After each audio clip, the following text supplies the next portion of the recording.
નમસ્કાર વિદ્યાર્થી મિત્રો, તમારે ધોરણ 11ના કોઈપણ વિષયના કોઈપણ પ્રકરણનું સંપૂર્ણ સ્વાધ્યાય સોલ્યુશન બિલકુલ ફ્રીમાં લખવું હોય તો સૌપ્રથમ આ વિડીયોના ડિસ્ક્રિપ્શન બોક્સમાં આપેલી લિંક ઉપર ક્લિક કરવાનું છે।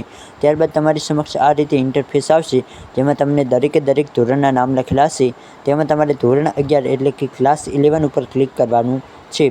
તો અહીં આપણે ક્લાસ 11 ઉપર ક્લિક કરી દીધું। ત્યારબાદ વિદ્યાર્થી મિત્રો, તમે થોડાક નીચે આવશો એટલે તમને દરેકે દરેક વિષયના નામ જોવા મળી જશે। તો ગુજરાતી, હિન્દી, અંગ્રેજી, સમાજશાસ્ત્ર, મનોવિજ્ઞાન દરેકે દરેક વિષયના નામ જોવા મળશે। તેમાં તમારે જે પણ વિષયનું સ્વાધ્યાય સોલ્યુશન લખવું હોય તેના ઉપર તમારે સિમ્પલી ક્લિક કરવાનું છે। તો હાલ હું તમને સમાજશાસ્ત્ર વિષય ઉપર ક્લિક કરીને તેનું સ્વાધ્યાય સોલ્યુશન બતાવું છું। એ જ રીતે તમે કોઈ પણ વિષયનું સ્વાધ્યાય સોલ્યુશન લખી શકશો। હવે ધારો કે તમે સમાજશાસ્ત્ર ઉપર ક્લિક કર્યું તો તેમાં પણ તમને પ્રકરણ વાઇઝ સ્વાધ્યાય સોલ્યુશન જોવા મળશે। પ્રકરણ 1, 2, 3 એ રીતે દરેકે દરેક પ્રકરણ જોવા મળી જશે।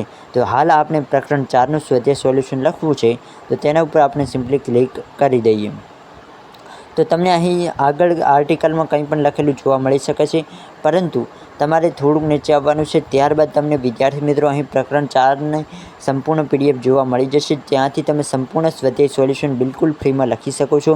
તો આ યોગ વિદ્યાર્થી મિત્રો, તમે આ રીતે ધોરણ 11ના દરેકે દરેક વિષયના દરેકે દરેક પ્રકરણનું સ્વાધ્યાય સોલ્યુશન બિલકુલ ફ્રીમાં લખી શકો છો। તો આ યોગ વિદ્યાર્થી મિત્રો, તમને આ વિડીયો ખૂબ જ હેલ્પફુલ થયો છે। વિડીયો પસંદ આવે તો વિડીયોને લાઇક કરવાનું, આપણી આ YouTube ચેનલને સબસ્ક્રાઈબ કરવાનું ભૂલશો નહીં। ફરી મળીએ આવા જ કોઈક નવા વિડીયો સાથે, ત્યાં સુધી આવજો।